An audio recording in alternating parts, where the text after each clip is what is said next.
Ayo, little man, what's going on, everyone? Nick here from Little Man YGO, back at again with another video, and this time we are going over the top four deck list of Amaryllis by Kiza in Ribbit Rulers, and there's a lot going on with this deck, and it's more than just that. He didn't just top once with it; he topped twice with it within a 1 month span, not really changing a card from it one for one. So we had to talk about it. We had to play with it, and that's exactly what we're going to be doing today. But before we jump into anything, please like, comment, and subscribe. Like, let me know what you think about this deck. Is this the future? Is this the way?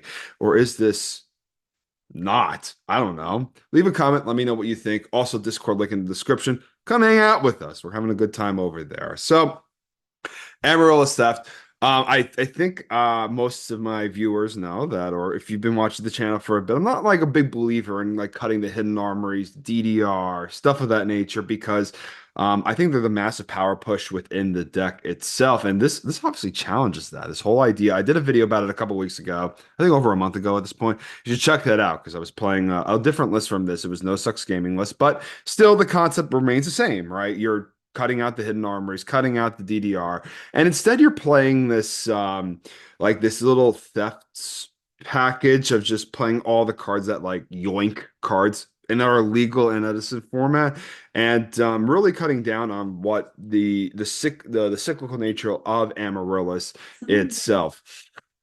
Also, we're on the Cyber Valleys too to complement those, just to give us a little bit more cards in the deck. And I played a couple matches with it as is, and I gotta say, like this list is solid. Like I like it a lot. I think the more that you like look at it and the more that you play with it, the more that you start to realize that like the little in micro synergies between one another. And this deck, you do need to play a lot slower than I would say the Hidden Armory list, which I still full on believe that is the superior list, but we can't give due with this. So let's go over some of the things. Double Amaryllis, I definitely agree with this. If you're going more towards like the Mark of the Roses and cutting out DDRs, and you're not really focusing the deck too hard towards this, and you're not going to be getting cards out of the banish pile, right? So that's not happening.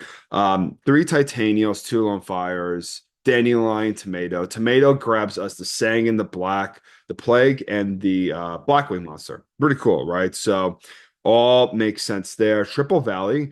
Um, what else could I say? The card is okay. I think it's a little too passive for my taste, but obviously it worked super well for him. And then we have Lila's and the Raikou split. I think you have to do the Raikou split, especially if you put mind control in the main deck, because if you take those hamsters and you don't have this card in your deck, you're gonna be feeling real silly, boy. That I'll tell you. That I'll tell you. Card Trooper and Gores. Again, not a huge fan of Gores in this list, but in this deck, but I think in this list it makes a little bit more sense because you're trying to stay alive a little bit longer. That's all.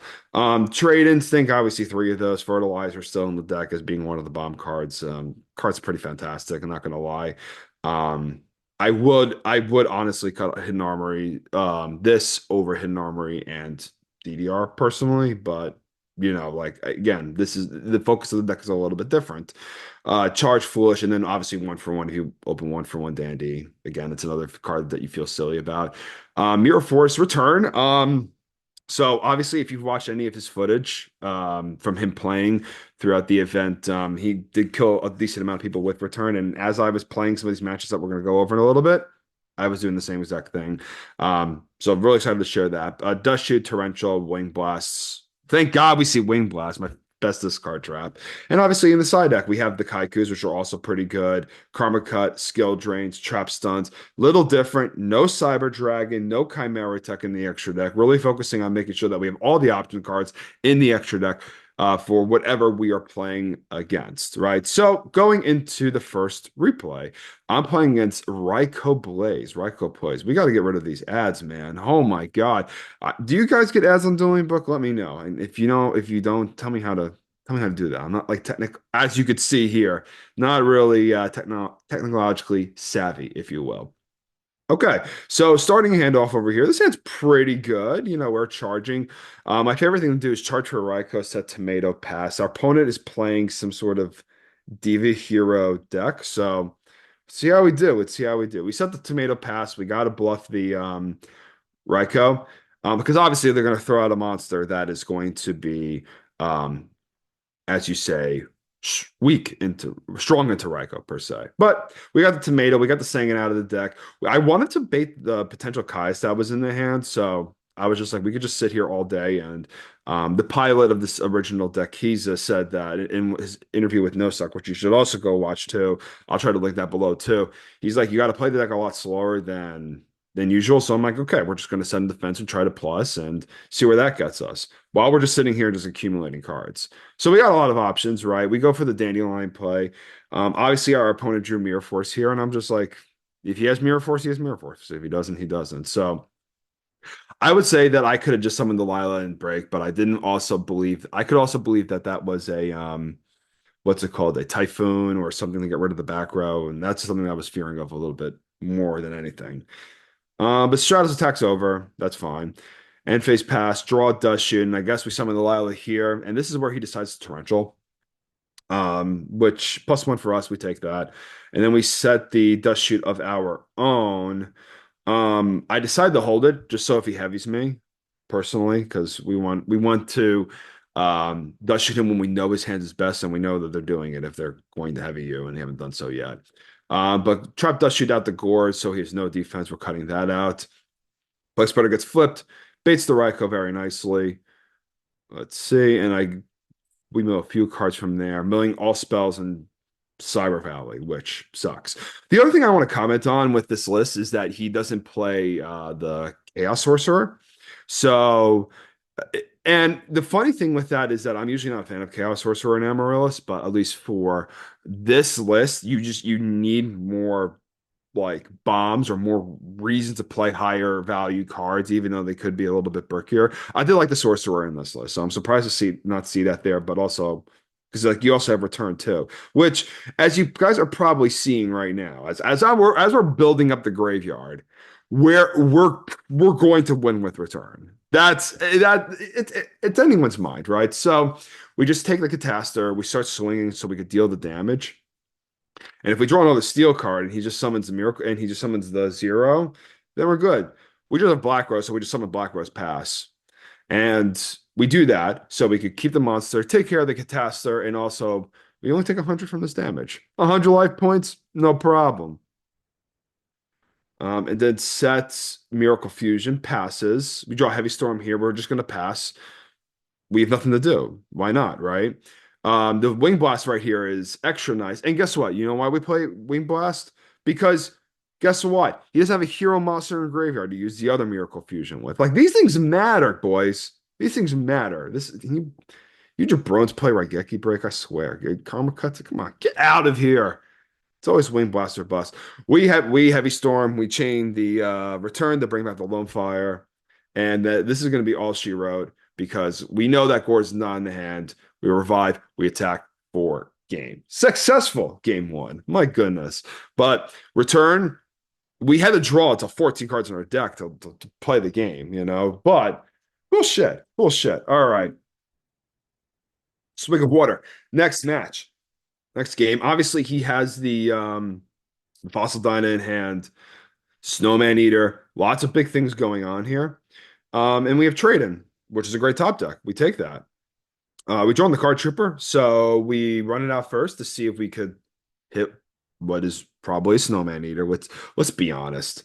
These guys always side of the Snowman Eater. Just so if I go Lone Fire, Titanium, they would trade with Snowman Eater, which is not happening per se. He gets out a pack of Cephala. We don't Mirror Force here because we have the Lila in hand. So what I found is that when I was in the middle of this play was that I wanted to. We have a good chance of being able to get a +2 on our opponent, and the downside of it based off our hand means we could risk it, which is nice. And the other icing on the cake here is that he just summons Neos Alias after that. So we just decided to Mirror Force here. We get that +1 because he thought we didn't have Mirror Force, but we had Mirror Force. We draw Kaiku, and oh man, what I will say, this card is so good. Wow. I'm usually not like, I'm like, man, it's like an 1800 Legion monster. I'm not too sure, but the floodgate effect of it is worth it. At least I think so. Titanium goes over. We set the Wing Blast and we summon the Cyber Valley. I'm always so terrified when I have to normal summon Cyber Valley because There could be Kai's in hand. There could be Mind Control in hand. There could be Brain Control in hand. There could be a Cyber Dragon in hand. There could be a lot of things that just like out this card. I just think this, and I'm like, oh man, I'm so scared. Then he flips over Greffer, attacks into it, I've never been happier to see a flipped Greffer right here because this Kaiku is going to do the most, man. Those Miracle Fusion, Dark Arm Dragon, not happening anytime soon, dude. And then he just draws another Miracle Fusion. So unfortunate. That happened to him game one too. So it's crazy to see that happen. All right. Next match over here, if I could pull up. Let's see. Okay, Valami. We're playing against Valami, and this is a spicy frog list. A spicy frog list for sure. Um, Come on, ads. Damn, these ads are like killing me. So as we're rebooting back here, and as I'm doing this unfiltered, unedited, if you will, plug the subscribe for more high quality content, as you clearly see, as you clearly see. All right, Falami, we'll see what you got. And this list is you might be looking at this and being like, oh my God, what is going on here? We have the Stalos, we have Cold Wave. It's like a hand control frog deck. And our hand is pretty good. So we have Cyber Valley Mind Control, we have Sangan. He goes Cold Wave, and I'm thinking that it's just like, the fucking what you call it, like a rescue cat deck or something like that, where you could just do that and then have some rescue cat next turn. That's what I thought it was, but clearly not, right? So we banish for Cyber Valley, draw the card. He IOAs us, so we get Torrential out of hand, which is bad because that's how we're able to break the dupe block. He summons the Solace, did not see that coming. I mean, there's a lot of things I did not see coming in this match. Let's be honest. Who plays this? Deck Devi and Vanity's Fiend in the same deck? Jurassic Drop-Offs gets rid of the Lone Fire, but we're still going to draw some cards. And we hit heavy Wing Blast, which is very, very nice. And again, here's where Wing Blast is shining. Wing Blast shines here because the problem with Raigeki Break is that it can't hit a low value monster like Treeborn, where Wing Blast can hit a low value monster like Treeborn. Same with Sangan and anything like that. Them redrawing that card, perfect. So they had to like burn the Foolish in their hand just so they could do anything. Trooper attack. He just fires a Doomsday. This list is getting saucier and saucier. He obviously knows about the Mirror Force in the back row. I think milling here was a mistake. I definitely should have just put it to the fence and just called it a day because it's like, what am I milling? One of the cards I want to mill is already in my hand, so it's not worth burning my deck for. But we draw a Wing Blast, which is cool. So we're going passing back and forth. I decided the Wing Blast here. He deck Devies. We destroy those two, and we draw into the Foolish, which is fine. We love not losing a monster on the deck Devi. And deck Devi is something to be scary of because this deck, I will say, is a lot more volatile to deck Devastation Virus. You could lose your Cyber Valleys, you could lose, and that's like the big thing too. So I had a Dueling Book glitch because Dueling Book did not like working on me today. So what I ended up doing was we ended up going backwards. He just played his whole turn and I couldn't like respond to it or anything like that. So Trap Dust shoots, hits the Vanity's Fiend, so that doesn't get dropped on us. And then he just said stupid pass. We draw trade in. So good. Draw trade in, even with 5 targets in deck. And we draw Mark of the Rose Return, and it's like, whoa, whoa. But Return is like one of these cards right now where it's if you did not have, if you were like bricking, it was another brick. So it made my good hand here or my good position here better. But I could also see it like making your dead positions worse, like you're when you're on the back foot or anything like that. But obviously, we have the Miracle Fertilizer just doing what it does. Miracle Fertilizer is the gift that keeps on giving. Very good card.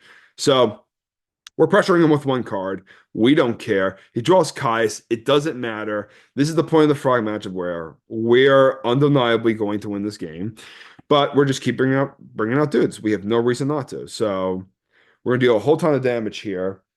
I'm surprised he doesn't drop the. And I noticed he also searched Subsato too.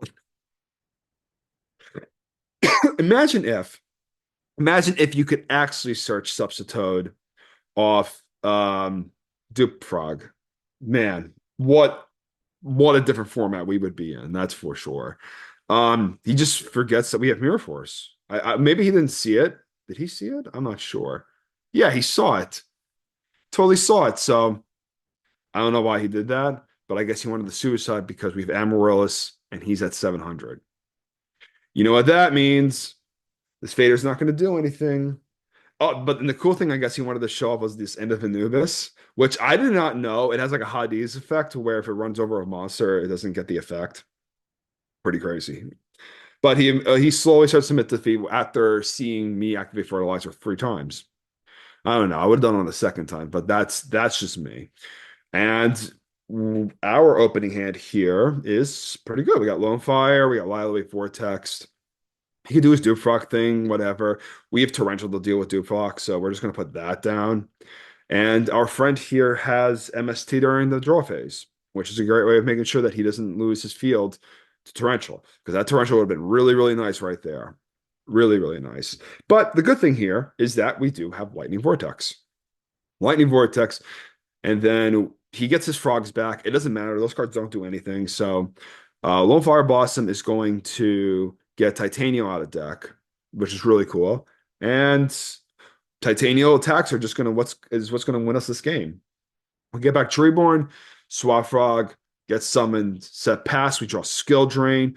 Um, for me personally, I've definitely soured on Skill Drain a little bit more. I've cut down on them in the sideboard because one, if you see multiples of it, it's just like really bad. But sometimes it could like hurt you too, and that's like not what you want. But we're able to do this in the battle phase at the start of the battle phase, so that we're able to get full value. And obviously, we draw the Lila, so we have a path to lethal next turn if we karma cut the Treeborn Frog and it puts a monster down. So we decide to put up the pressure. We're at 28. We draw Amaryllis, which is fine to see. And you're noticing too that like this card did not come up a lot in either of these games or any of these games. And I gotta say, I'm really impressed with the deck. I'm really impressed with the pilot. Congratulations again to him. Topping twice in a row with the same deck is like a real testament to show that this is actually like a pretty formidable deck. Another way to play Amaryllis, even though, I was a bit of a denier. I'm slowly becoming a fan of this list though. Still needs DDR. Will not concede that. Not concede that. But if you like the video and you want to see more, please like, comment, and subscribe for more Amaryllis Yu-Gi-Oh related content. And I'll see you guys later on. Peace. Stay safe, y'all.